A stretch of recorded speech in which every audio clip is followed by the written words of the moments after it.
Wonderful. Anyone else, Alex? As a final note and advice to our audience today working in the enterprise or maybe cybersecurity professionals who are here. So I want to use the quote that I read from LinkedIn a week ago. It says, it takes 20 years to build a reputation, but a few minutes of cyber incident to ruin it. That's a nice one, right? So it only means that enterprises or customers or cybersecurity professionals who are responsible or owning the cybersecurity of any company should operate on an assume breach. Assume breach, when I say assume breach mode is that you already anticipated that you have been breached already. So that should be the operating mode, the thinking of all the cybersecurity professionals. Because if you think like that, you will be vigilant, you will be always be paranoid that something might happen, right? That you're always vulnerable to any breach, right? So you have to fortify your predictive and responsive. Because again, in cybersecurity, it's no longer a question if you're going to be breached or attacked or how you're going to be breached or attacked. It's a matter of when. When are you going to be breached or attacked? And when that time comes, is your organization ready to respond and recover? That's the two most important things when you get breached. So I think that's my final words. Thank you very much for listening. Thank you for tonight for inviting us. Awesome. Thank you so much. And on the dot. Awesome panel. Thank you, everybody. The public sector and the private companies really critical if you want to have a safer Philippine cyberspace, right? So for example, here in the Philippines, I don't know if threat intelligence sharing is already existing, right?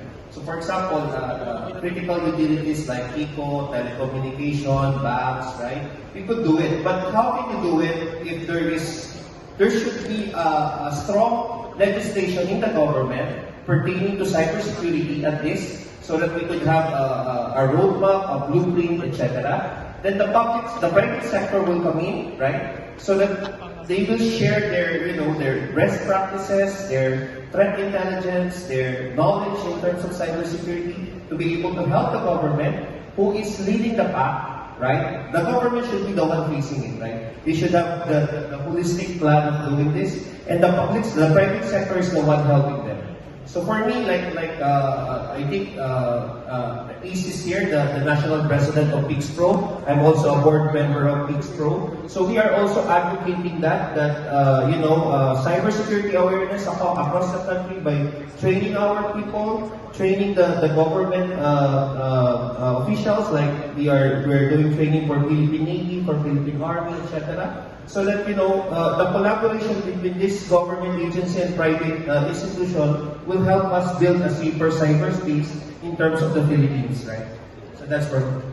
So intent. Same strategy that we are doing in building is smart, because to be honest, there is a really lack or scarce talent here in the Philippines. As a matter of fact, right now I'm building my team.